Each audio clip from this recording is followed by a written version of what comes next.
యాష్పాండ్ నిర్మాణాన్ని విరమించుకోవాలి. జెన్కో సమస్యలపై కలెక్టర్ స్పందించాలి. సీ వాటర్ ఇంటెక్ బాధితులకు వైఎస్ఆర్సీపీ మద్దతు. ప్రత్యేక ప్యాకేజీ చెల్లించాలి. వైఎస్ఆర్సీపీ నేత కాకాని గోవర్ధన్ రెడ్డి. దామోదరం సంజీవయ్య. ఏపీ జెన్కో బొగ్గు ఆధారిత థర్మల్ విద్యుత్ కేంద్ర సమస్యలపై కలెక్టర్ జోక్యం చేసుకుని సమీప గ్రామాల బాధితులకు న్యాయం చేసేలా చర్యలు తీసుకోవాలని వైఎస్ఆర్సీపీ కేంద్ర పాలక మండలి సభ్యుడు కాకాని గోవర్ధన్ రెడ్డి డిమాండ్ చేశారు. సముద్ర తీర ప్రాంత భూభాగం నుంచి ఏపీ జెన్కో థర్మల్ కేంద్ర వరకు నిర్మిస్తున్న సీ వాటర్ ఇంటెక్ నిర్మాణంలో తాము భూములు కోల్పోయామని తగిన నష్టపరిహారం చెల్లించాలని డిమాండ్ చేస్తూ నెలటూరు దళితవాడ ఆందోళన 10వ రోజుకు చేరుకుంది. సోమవారం వైఎస్ఆర్సీపీ మహిళా ఆందోళనలకు మద్దతు తెలిపింది. కాకాని శిబిరంలో కూర్చొని సమస్యలను అడిగి తెలుసుకున్నారు. ఆ పార్టీ నాయకులు ఈపూరు కోటారెడ్డి, గొల్లా సురేష్ యాదవ్, ఎలసరి రాజేష్ గౌడ్, ఎలసరి శివప్రసాద్ ఏపీ జెన్కో ప్రాజెక్టు మూలంగా ప్రజలు ఎదుర్కొంటున్న సమస్యలను కాకాని వివరించారు. అనంతరం ఆందోళనను ఉద్దేశించి కాకాని ప్రసంగించారు.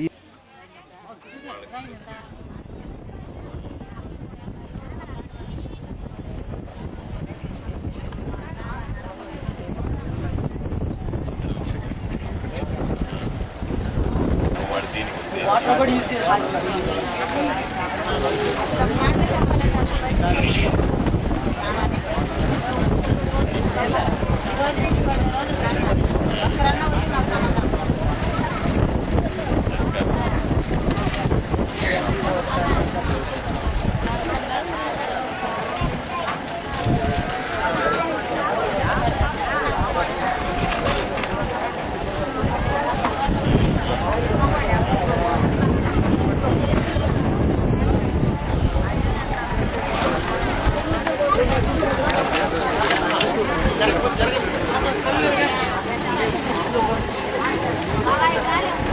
మీరు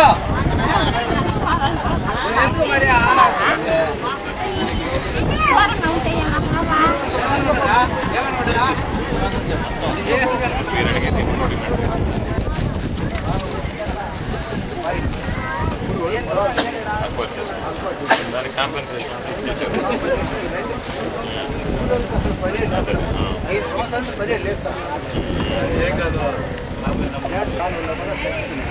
ఇక్కడ ఉన్న పొలాల్లో కూడా టవర్లని మొత్తం చేపలు పట్టుకున్నట్టుగా పనిలో పూర్తిగా పోయింది. 2 విధాల మాకు ఏంటి మా బతులు జరిగింది.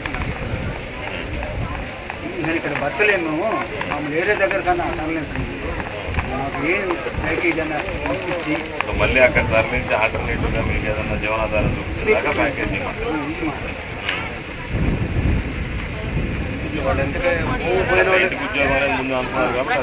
అప్పుడు పబ్లిక్ క్లియరెన్స్ మాకు ఏం చెప్పాడు, ప్రతి కుటుంబానికి మీకు జీవం ఉపాధి కొరకు నువ్వు చేసుకునే పని చిన్న పని అయినా సరే, ఆడవాళ్ళు చిన్న పని అయినా సరే, ప్రతి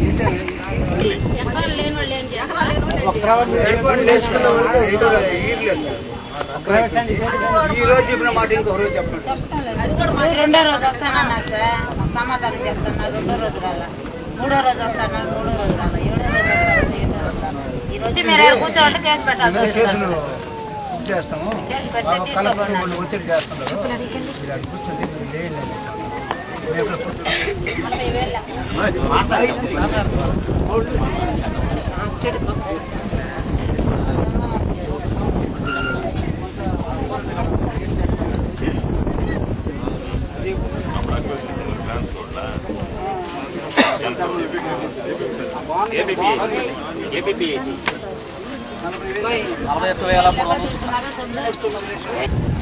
న్యాయపరంగా ప్రభుత్వం నుంచి తమకు అందవలసినటువంటి సహాయం అందించాలని గత 10 రోజులుగా చేపడుతున్నటువంటి నిరసన కార్యక్రమాన్ని చూసి మీకు మద్దతుగా ఉండాలని, మీకు చేదోడు వాదోడుగా మీరు చేసేటువంటి నిరసన కార్యక్రమానికి మా చేయుత అందించాలని చెప్పిన ఆలోచనతో ప్రత్యేకించి ఈ రోజు ఈ కార్యక్రమానికి రావడం జరిగింది.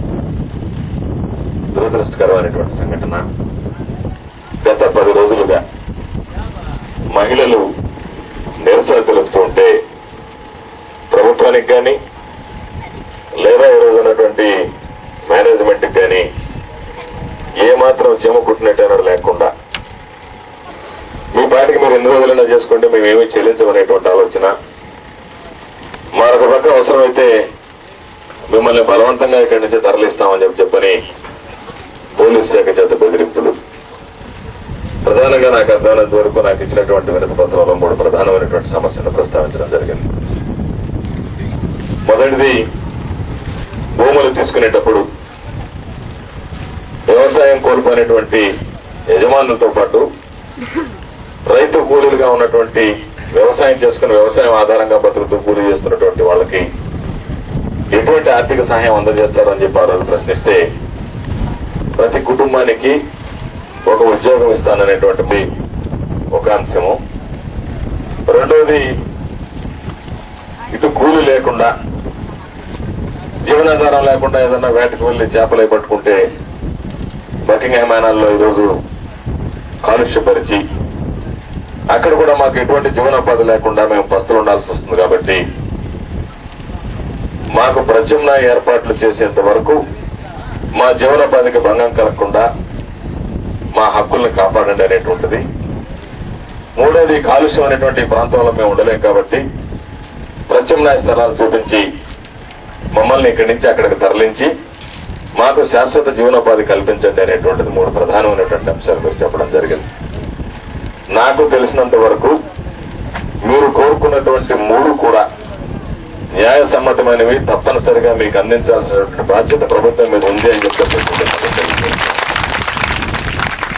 కాబట్టి ఈ 3 నాకు అర్థమైనంత వరకు దురాశతనో అత్యాశతనో కనుక కోరుకుంటే ఇక్కడే చెప్పుండేవాళ్ళం.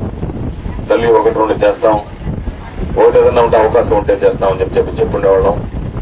3 కూడా న్యాయపరమైనటువంటివి కాబట్టి ఈ విషయాన్ని వెంటనే జిల్లా కలెక్టర్ గారి దృష్టికి తీసుకువెళ్తాను. అవసరమైతే ఈ రోజు వెళ్లి మాట్లాడి, అయ్యా ఈ విధంగా మహిళలు రోడ్డు మీద కూర్చొని ఉంటే ఏమాత్రం పట్టించుకోకుండా ఉండడం ప్రభుత్వానికి మంచిది కాదనేటువంటిది. అందరం అనుకున్నాం ఈ ప్రాంతం చాలా అభివృద్ధి పడుతుంది, అనేక రకమైనటువంటి ఫ్యాక్టరీలు వస్తాయని చెప్పి కృష్ణపట్నం పోర్టు వచ్చింది, అదేవిధంగా పక్కన చాలా జన్కో లాంటివి పవర్ ప్రాజెక్ట్స్ అన్ని వచ్చాయని చెప్పి అనుకున్నాం. కానీ అవి ఈ ప్రాంతంలో ఉన్నటువంటి పేద బలహీన వర్గాల ప్రజలకు సమస్యలుగా మారుతాయని చెప్పి అనుకోలేదు. ప్రతి ఒక్కరు కూడా ప్రైవేట్ ప్రాజెక్టులు ఏదొచ్చినా సరే కోట్ల రూపాయలు గడించాలని, కోట్ల రూపాయలతో వ్యాపారం చేసేటువంటి వాళ్ళు పొట్టకూటితో ఆకలితో అలమటిస్తున్నటువంటి వ్యక్తులను మర్చిపోవడం దుర్మార్గమైనటువంటి విషయం అని చెప్పి సందర్భంగా ఒకసారి గుర్తు చేస్తున్నాను. కాబట్టి ఇటువంటి పరిస్థితుల్లో తప్పనిసరిగా న్యాయపరమైనటువంటి కోరికలను సాధించుకునేదానికి నేను ఈ సందర్భంగా స్పష్టంగా చెప్తున్నా, పోలీసు శాఖ వాళ్ళు వచ్చి బెదిరింపులకు దిగి ఈ మహిళల జోలికొస్తే పోలీసు శాఖ మీద కూడా ఎదురు తిరిగి న్యాయపరమైనటువంటి మీ హక్కుల సాధన కోసం మీరు చేసేటువంటి శాంతియుత పోరాటానికి మద్దతుగా నిలిచి అవసరమైతే నేను వచ్చి మీతో పాటు నిలబడతానని చెప్పి సందర్భంగా తెలియజేస్తున్నాను. మీరు అడిగినటువంటి కోరికలకు ఏమి సంబంధం ఉంటే సీఐ గారు వచ్చి మిమ్మల్ని ఇక్కడి నుంచి లేవదీస్తానని చెప్పి పడడానికి మీరు ఒకటే మాట అడగండి సీఐ గారిని, మీరు మా సమస్యలు పరిష్కరించండి, మీరు లేవదీవాల్సినటువంటి అవసరం లేదు, మేమే వెళ్ళిపోతాం. లేదు మా సమస్యలు పరిష్కరించకుండా మీరు కాదు కదా పోలీసు యంత్రాంగం మొత్తం వచ్చినా సరే మమ్మల్ని ఇక్కడి నుంచి కదల్చలేరు అని చెప్పండి అని చెప్పి సందర్భంగా మీకు తెలియజేసుకుంటూ, సాధారణంగా ఈ ప్రాంతంలో ఉన్నటువంటి చిన్నది విడగొట్టి పాలించేటువంటి పరిస్థితికి ఈరోజు ఈ యాజమాన్యాలు వచ్చాయి. వాళ్ళ వరకు కొంత తాయిలాలు ఏర్పాటు చేసుకుని మిగతా వారిని వదిలిపెట్టేటువంటి పరిస్థితి. మీరు అలా కాకుండా సంఘటితంగా అందరూ కలిసి మా అందరి సమస్యలు ఇక్కడికి వచ్చి పరిష్కరించేంత వరకు ఈ పనులు ఈ అభివృద్ధిని అడ్డుకుంటామనేటువంటి విషయాన్ని మీరు గట్టిగా చెప్పగలిగితే తప్పనిసరిగా సమస్య పరిష్కారం అవుతుంది. జిల్లా అధికారులతో నేను మాట్లాడతాను, ఉన్నటువంటి అధికారులతో కూడా మాట్లాడి న్యాయపరమైనటువంటి మీ సమస్యలు అన్నింటినీ కూడా పూర్తి స్థాయిలో పరిష్కరించడానికి మీతో పాటు కలిసి పయనిస్తాము, మీకు వెనుదనగా నిలుస్తామని చెప్పి సందర్భంగా మీ అందరికీ సవినయంగా మనం చేసుకుంటూ మీ కోరికల సాధనలో మీతో పాటు తప్పనిసరిగా కలిసి పనిచేస్తామని, పార్టీలకు అతీతంగా మానవత్వమైన లక్ష్యంగా ఈరోజు మీకు అవసరాల్సినటువంటి వసతి సదుపాయాలు అందించే దాంట్లో రాజీ లేని పోరాటం చేయండి. మీకు అండదండగా తప్పనిసరిగా మీలో అడుగులు అడుగు వేసుకుంటూ మీ పోరాటానికి మద్దతు పలుకుతూ మీతో పాటు కలిసి పనిచేయడానికి మేమందరం సిద్ధంగా ఉన్నామని చెప్పడానికి ఈరోజు ప్రత్యేకించి వచ్చి మిమ్మల్ని పలకరించి ఈరోజు మీతో పాటు మేము ఉంటామనేటువంటి ధైర్యం చెప్పడానికి వచ్చామని చెప్పి ఈ సందర్భంగా తెలియజేస్తూ ఈ కోరికలు సాధించే వరకు మీతో పాటు మేము కూడా కలిసి పయనిస్తాము. తప్పనిసరిగా అందరం కలిసి న్యాయపరమైనటువంటి కోరికలు సాధించుకుంటామని చెప్పి ఈ సందర్భంగా మీ అందరికీ సవినీయమైనది.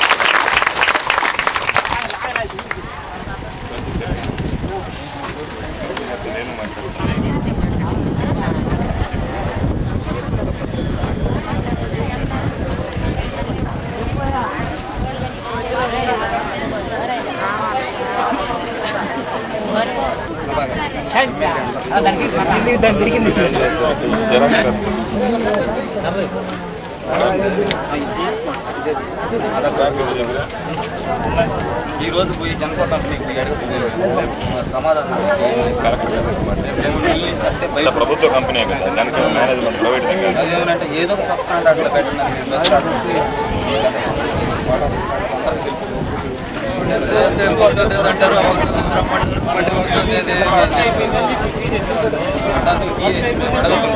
అదే ఆ రోజు ప్రజాప్రయ సేకరణ అని చెప్పి ఉద్యోగం ఇస్తాను.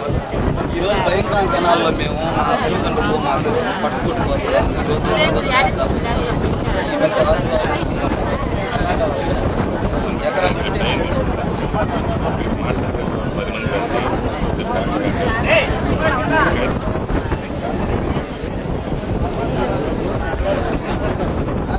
ఈ సమస్యలకి మాకు ఎలాంటి సంబంధం లేదని చెప్తున్నారు.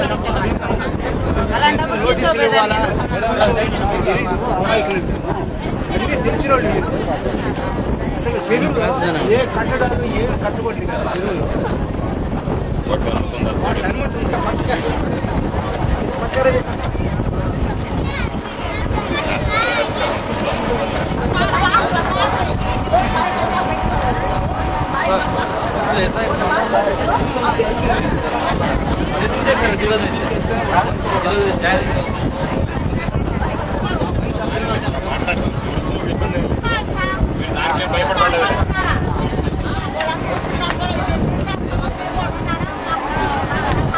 ఏ ఇబ్బంది లేదు.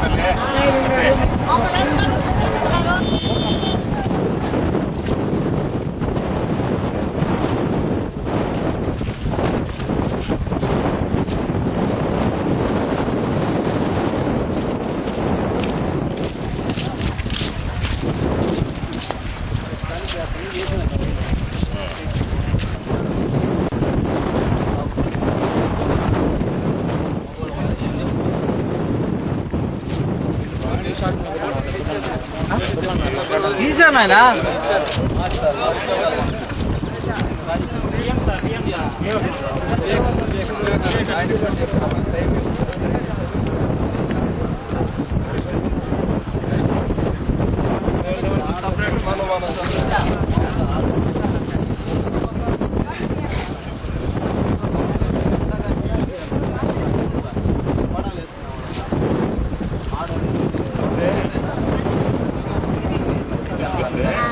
కరెక్ట్ గారితో మాట్లాడితే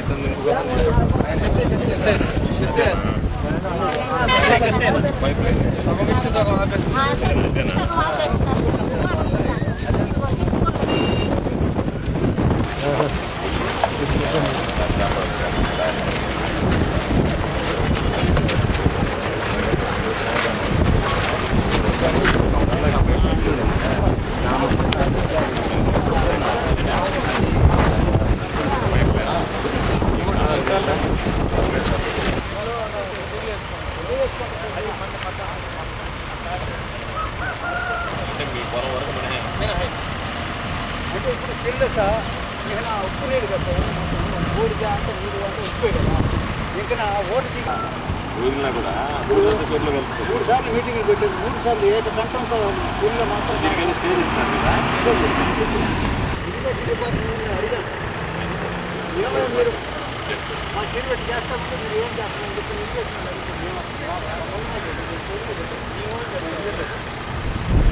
సరే వాళ్ళ మీద కేసు పెట్టమన్నారు. చెల్లి పనులు చేస్తున్నారు వాళ్ళ మీద కేసు పెట్టారు. మా మీద కేసు పెట్టారు. ప్రభుత్వం అనేది సమాధానం ఏం చేయాలంటే ఈసారి చేసి కాంట్రాక్ట్ గవర్నమెంట్ మీద తీసుకుంటాడు కదా అర్థం అవుతుంది.